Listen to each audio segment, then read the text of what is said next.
What is up, and welcome to the Beyond the Arc with Brandon Silver's 2023 SEC football preview. As always, I am your host, Brandon Silvers. If you're watching on YouTube, we're doing these a team at a time to make the videos less husky and easier to watch. If you're listening on Apple Podcasts or Spotify, you are getting the full preview all at once because you have a pause button. Now, you should subscribe to both video and audio by checking the show notes or searching Beyond the Arc with Brandon Silvers so that you don't miss anything, such as the video-only, most entertaining weekly college football pick'em show in the history of the world, Brett's Bets. Speaking of Brett's Bets, I am joined today by the man himself, Brett Gosnell, to help me break down these SEC teams. Brett, let's get into it. All right, it's time to talk a little bit of South Carolina Gamecock football. You can tell by Brett's background that he's a fan, and his hat. I'm a fan as well. This is going to be brief in the context of the SEC picture, the overall picture. We're going to do a more in-depth preview and release that as well. But do want to talk about them very briefly here in the context of the bigger picture. 8-5 last year, 4-4 in the SEC. Beamer's third year here. Lost a lot of talent to the portal, but brought in some as well and some big-time recruits. Brett, is this the year? Should I plan to come to Atlanta and stay with you for the SEC championship game? You're welcome to, but not to watch us.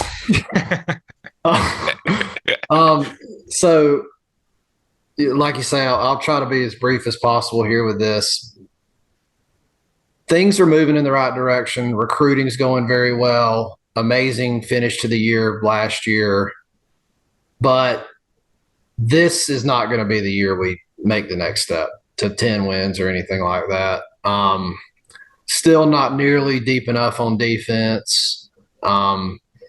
Offensive line is going to be a concern. I think a lot of people are getting hyped about us because Spencer Rattler comes back and Juice Wells comes back.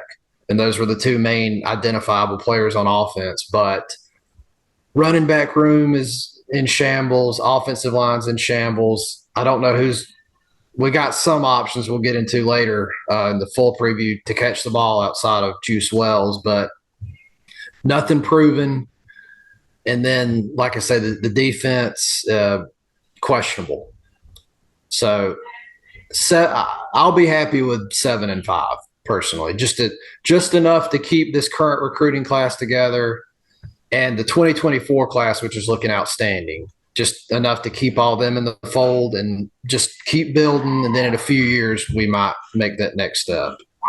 Yeah. And, the schedule we have this year is awful.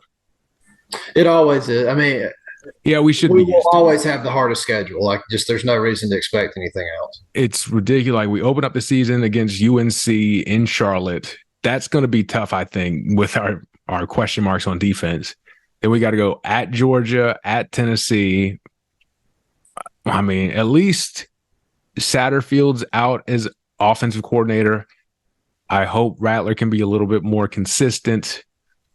I hope we don't take playmakers and line them up in the I formation for no reason and make them leave and go to Florida State. But yeah, we'll go more in depth with this with the Gamecock season preview, but we will hold off until later for the SEC championship tickets.